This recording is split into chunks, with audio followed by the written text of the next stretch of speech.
La deuxième lettre aux Thessaloniciens reprend une question abordée dans la première lettre, la venue glorieuse du Seigneur. D'autant que certains prétendent qu'elle a déjà eu lieu. La lettre vise donc à dissiper les malentendus et les idées fausses. Comme dans la lettre précédente, Paul, Sylvain et Timothée saluent leur interlocuteur. La première partie de la lettre aux Thessaloniciens est constituée de 2 sections, marquées par la reconnaissance 1.3, 2.15. Celle du début, 1.3.12, décrit une communauté solide malgré les persécutions. Elle enchaîne avec un enseignement sur le jugement de Dieu lorsque paraîtra le Seigneur Jésus. La seconde, de 1.12, se félicite de la foi des croyants. Au préalable, des précisions importantes sont données pour reconnaître le jour du Seigneur et s'y préparer.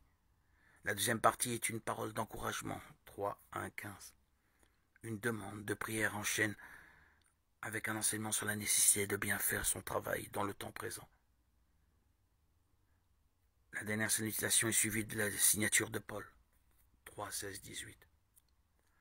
La deuxième lettre aux Thessaloniciens suit un cheminement assez semblable à la première lettre. Elle en reprend et modifie les formulations. Paul a pu l'écrire vers 51-52 de notre ère. Cependant, le style, le contexte des persécutions, la réflexion sur les forces du mal suggèrent qu'il pourrait s'agir de l'œuvre d'un disciple à la fin du 1er siècle, soucieux d'actualiser la pensée de Paul. La deuxième lettre de Pierre n'est adressée ni à une église locale, ni à un responsable, ni à des chrétiens dispersés. Elle est très générale et ressemble à un testament spirituel. Sa préoccupation principale est de combattre ceux qui diffusent des enseignements contraires à l'Évangile, la bonne nouvelle de Dieu. Après la salutation du début, 1.1.2, 3 points s'enchaînent. Le premier, 1.3.21, insiste sur la fidélité à l'appel reçu de Dieu et sur le témoignage de ceux qui ont vu le Seigneur. Le deuxième, 2.1.22, dénonce avec énergie l'activité des faux enseignants qui détournent du chemin de la vérité et de la justice. Le troisième, 3.1.16, reprend un de leurs propos. La venue du Christ n'aura pas lieu, disent-ils. Si elle tarde, répond Pierre, c'est en raison de la patience de Dieu.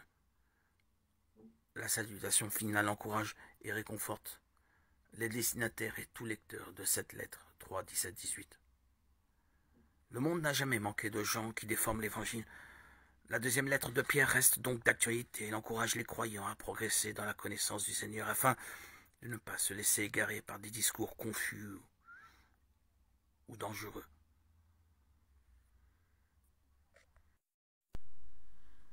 Venez derrière moi, Marc 1, 14, 20.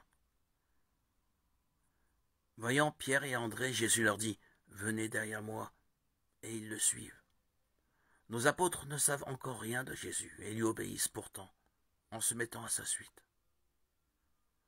Au premier appel, Pierre et André laissèrent leur filet et suivirent le Rédempteur.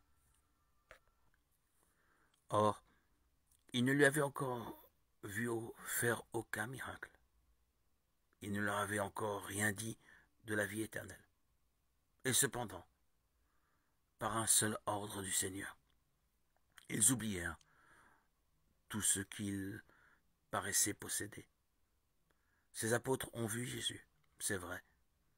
Ils ont cet avantage par rapport à nous. Mais n'oublions pas qu'ils n'ont pas exigé de miracle avant de le suivre. Ils ont obéi sans demander d'explication, en acceptant de ne pas tout comprendre. Et nous, qui avons l'Évangile, nous nous plaindrions de ne pas assez bien connaître le Christ pour vraiment le suivre. Les obstacles ne sont pas des refus, mais des indications. Plus l'obstacle est important, plus il indique un grand profit. Si l'on sait développer sa volonté, continuer à vouloir jusqu'à surmonter l'obstacle.